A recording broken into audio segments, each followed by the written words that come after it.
कृपया नए दर्शक चैनल को सब्सक्राइब कर ले एवं कहानी ध्यानपूर्वक सुने। धन्यवाद। बहुत समय पहले की बात है। नीलगिरी पहाड़ियों के पास एक छोटा सा गांव था। उस गांव में माधव नाम का एक गरीब कुम्हार रहता था।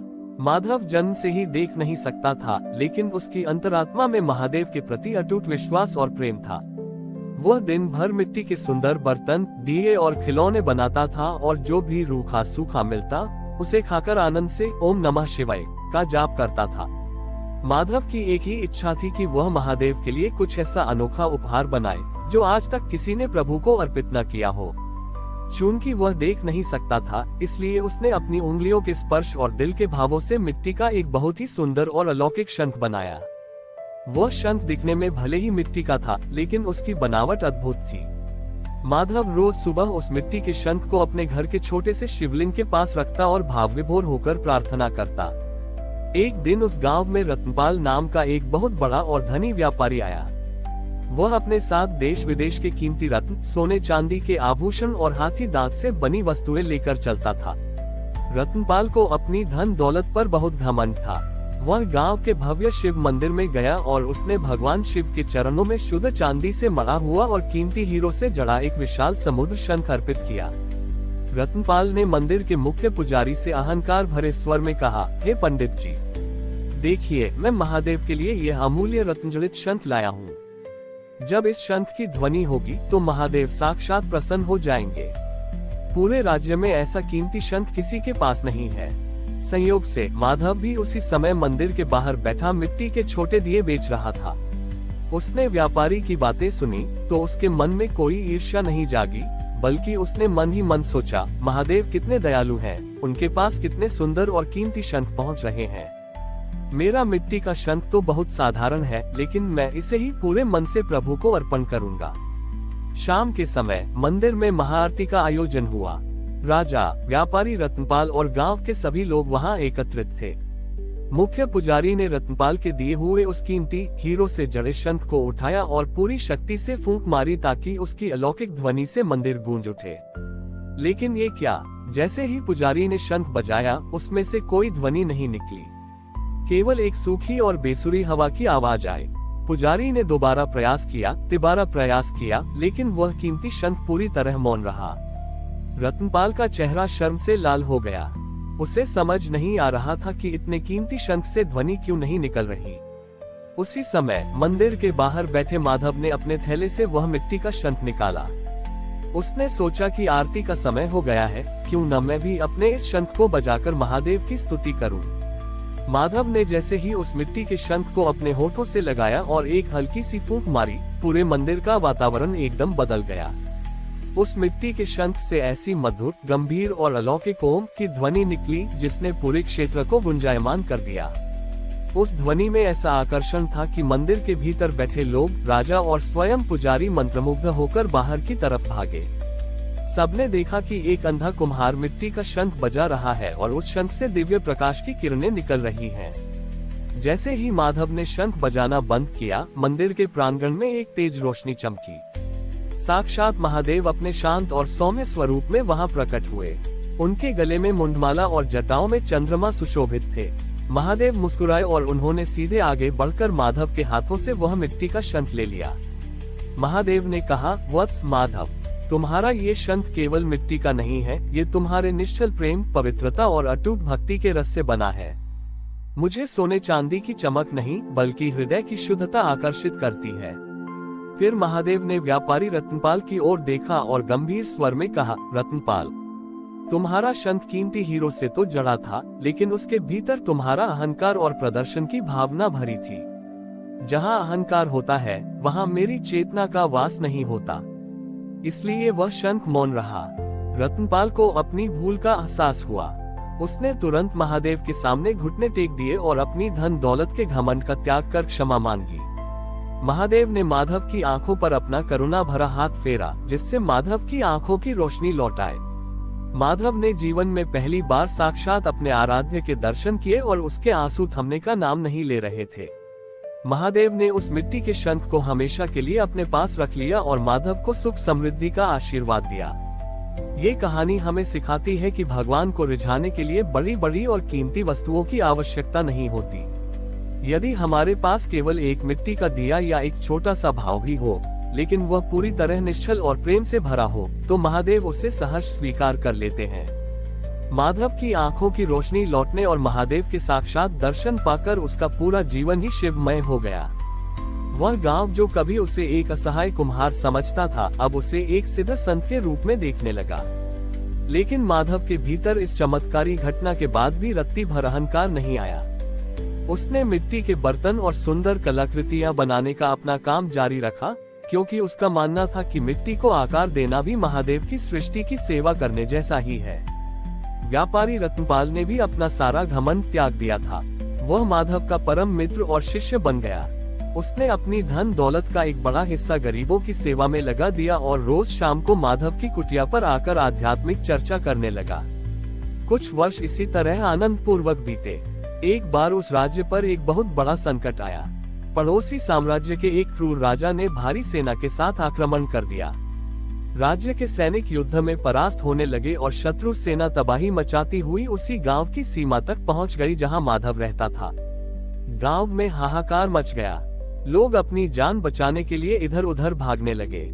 गांव के लोग दौड़ते हुए माधव की कुटिया के पास आए और रोते हुए बोले, माधव, शत्रु सेना ने हमारे राज्य को जीत लिया है। वे कुछ ही देर में हमारे घरों को जलाने और हमें बंदी बनाने यहाँ पहुँच रहे हैं। अब केवल महादेव ही हमें बचा सकते हैं। तुम प्रभु से प्रार्थना करो। माधव अपनी कुटिया से बाहर आया। उसके चेहरे पर भय का एक भी निशान नहीं था। उसने सब कुछ महादेव की इच्छा पर छोड़ दिया था। तभी शत्रु सेना के घुड़सवार सैनिक तलवारें चमकाते हुए गांव के मुख्य चौक पर आ धमके। उनका सेनापति अत्यंत क्रूर था। उसने चिल्लाकर कहा, इस गांव के सभी लोग घुटनों के बल बैठ जाओ और अपनी सारी संपत्ति हमारे हवाले कर दो, अन्यथा किसी की जान नहीं बचेगी।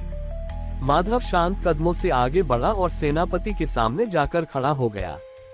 सेनापति ने एक साधारण कुम्हार को इस तरह बिना डरे खड़े देखा तो वह गुस्से से आग बबूला हो गया।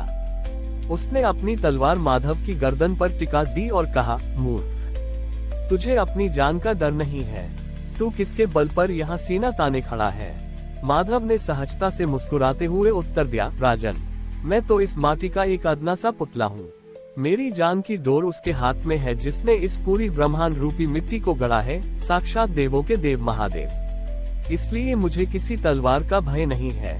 ये सुनकर सेनापति जोर से हंसा और बोला, कहाँ है तेरा महादेव? बुला उसे। अगर वह सच में है तो तुझे मेरी इस तलवार से बचाकर दिखाए। जैसे ही सेनापति ने तलवार चलाने के लिए हाथ पीछे खींचा, माधव ने अपनी आंखें बंद कर ली और मन ही मन ओम नमः शिवाय का जप करने लगा। ठीक उसी क्षण गांव के उस प्राचीन शिव मंदिर के भीतर से, जहां महादेव ने माधव का मिट्टी का शंख स्थापित किया था, अपने आप वही अलौकिक ओम की ध्वनि गूंज उठी। वह ध्वनि इतनी तीव्र और शक्तिशाली थी कि पूरी धरती कांपने लगी। शत्रु सेना के घोड़े डरकर पीछे की तरफ भागने लगे और उनके पैर उखड़ गए। हवा में एक ऐसा प्रचंड खिंचाव पैदा हुआ कि सैनिकों के हाथों से उनकी तलवारें और ढालें छूटकर जमीन पर गिर गईं। सेनापति का हाथ हवा में ही सुन्न हो गया। वह अपनी तलवार को 1 इंच भी आगे नहीं बढ़ा सका। तभी मंदिर की दिशा से एक अद्भुत दिव्य प्रकाश की आंधी आई।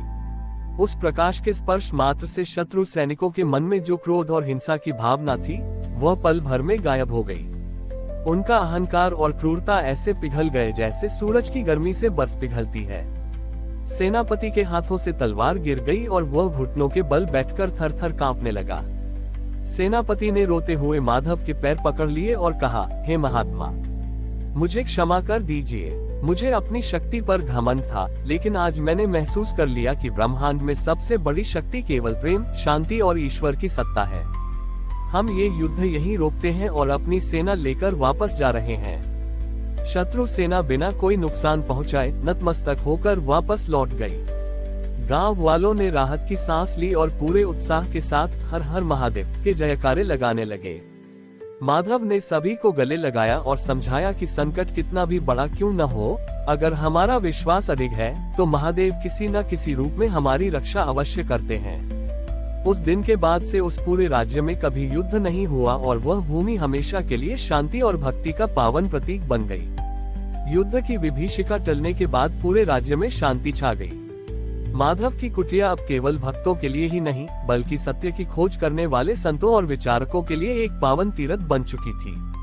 वर्ष बीतते गए और समय का चक्र द्वापर से होता हुआ घोर कलयुग के द्वार पर आ खड़ा हुआ। सदियों के इस लंबे अंतराल में नीलगिरी की वे खूबसूरत पहाड़ियां अब एक आधुनिक शहर का हिस्सा बन चुकी थीं। जहां कभी माधव की माटी की कुटिया थी, वहां अब गगनचुंबी इमारतें और बड़ी बड़ी सड़कें बन चुकी थीं। लोग उस चमत्कारी मिट्टी के शंख और अंधे कुम्हार की कहानी को केवल एक दंतकथा मानने लगे थे।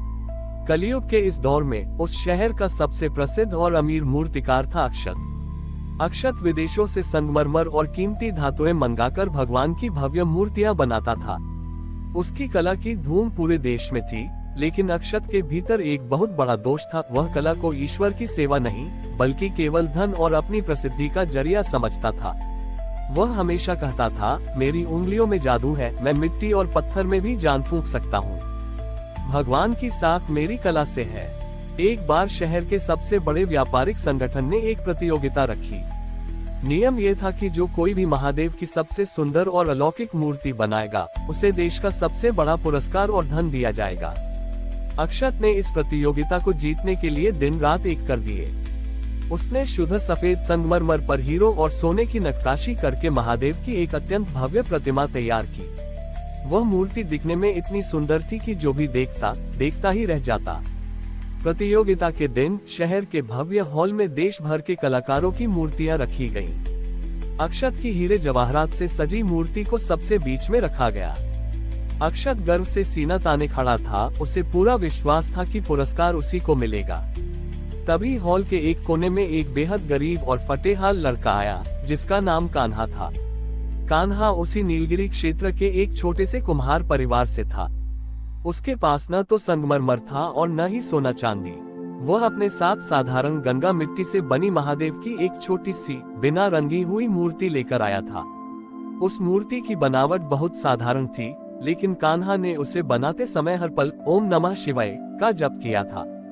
जब अक्षत ने कान्हा की उस मिट्टी की मूर्ति को देखा, तो उसने भरी सभा में उसका मजाक उड़ाते हुए कहा, "ए लड़के, इस कलयुग में जहाँ लोग सोने और हीरे की चमक देखने आते हैं, वहाँ तो ये 2 कौड़ी की मिट्टी की मूर्त लेकर आया है। इसे यहाँ से हटा, यह मेरी भव्य मूर्ति के सामने एक धब्बा है।" कान्हा की आंखों में आंसू आ गए। उसने अत्यंत विनम्रता से कहा, "बाबूजी, मेरे पास महंगे पत्थर खरीदने के पैसे नहीं थे। मेरी माँ कहती है कि हमारे पूर्वज माधव भी मिट्टी से ही प्रभु को रिझाते थे। मैंने इसी माटी में अपने प्राण और भाव पिरोए हैं।" अक्षत जोर से हंसा और बोला, "माधव की बातें इतिहास में दफन हो चुकी हैं। आज के युग में केवल हुनर और दौलत की कीमत है।" उसी समय जजों की टोली वहां पहुंची। जैसे ही मुख्य जज ने अक्षत की उस बेशकीमती संगमरमर की मूर्ति को छूकर उसका अनावरण करना चाहा, एक अजीब सी घटना घटी। अक्षत की बनाई मूर्ति के भीतर जड़े हुए हीरे और सोने की परतें अचानक काली पड़ने लगी। देखते ही देखते वो पूरी कीमती मूर्ति बिना किसी बाहरी दबाव के भरभरा कर टूट गई और कंक्रीट के टुकड़ों में तब्दील हो गई। अक्षत ये देखकर स्तब्ध रह गया। उसका घमंड पल भर में धूल में मिल गया। उसी क्षण कान्हा की उस छोटी सी मिट्टी की मूर्ति के भीतर से एक अलौकिक दिव्य ओम की ध्वनि गूंजने लगी। ये वही ध्वनि थी जो सदियों पहले माधव के मिट्टी के शंख से निकली थी। पूरी सभा में चंदन और केतकी की दिव्य सुगंध फैल गई। मिट्टी की उस साधारण मूर्ति से इतना तेज प्रकाश निकला कि हॉल में मौजूद सभी लोगों की आंखें चौंधिया गईं। प्रकाश के उस पुंज के बीच साक्षात महादेव का एक सौम्य और विराट स्वरूप सबको दिखाई दिया। महादेव की गंभीर वाणी गूंजी, "अक्षत, सदियां बदल गईं, युग बदल गए, इंसानों की तकनीक बदल गई, लेकिन मेरा यह नियम आज भी नहीं बदला कि मैं केवल भाव का भूखा हूँ। तेरी कला में तेरा अहंकार था, इसलिए वह पत्थर बनकर टूट गई। कान्हा की मिट्टी में माधव जैसी ही निश्चल भक्ति थी, इसलिए मैंने इसे स्वीकार किया।" अक्षत को तुरंत अपनी भूल का एहसास हो गया। वह रोते हुए कान्हा के पैरों में गिर पड़ा और अपनी कला के घमंड के लिए क्षमा मांगी। महादेव का वह दिव्य रूप मूर्ति में वापस समा गया, लेकिन कान्हा की वह मिट्टी की मूर्ति अब साधारण मिट्टी की नहीं रही थी, वह साक्षात सोने की तरह चमक रही थी। अक्षत ने उस दिन के बाद से व्यावसायिक मूर्तियां बनाना बंद कर दिया। उसने कान्हा को अपना गुरु माना और दोनों ने मिलकर शहर के गरीबों के लिए एक निःशुल्क कला केंद्र खोला, जहां वे बच्चों को कला के साथ साथ ईश्वर के प्रति समर्पण और विनम्रता का पाठ सिखाने लगे। महादेव ने कलयुग के इंसानों को भी यह समझा दिया कि चाहे कितनी भी सदियां बीत जाएं, ईश्वर को पाने का मार्ग हमेशा एक ही रहेगा, सरलता, निश्चल प्रेम और अहंकार का संपूर्ण त्याग। अक्षत और कान्हा के इस मिलन ने पूरे आधुनिक शहर की सोच को बदल कर रख दिया था। जिस मिट्टी की मूर्ति को कभी अक्षत ने दो कौड़ी की मूर्त कहा था, उसे अब शहर के मुख्य चौक पर एक बेहद सादे परंतु पवित्र स्थान पर स्थापित किया गया।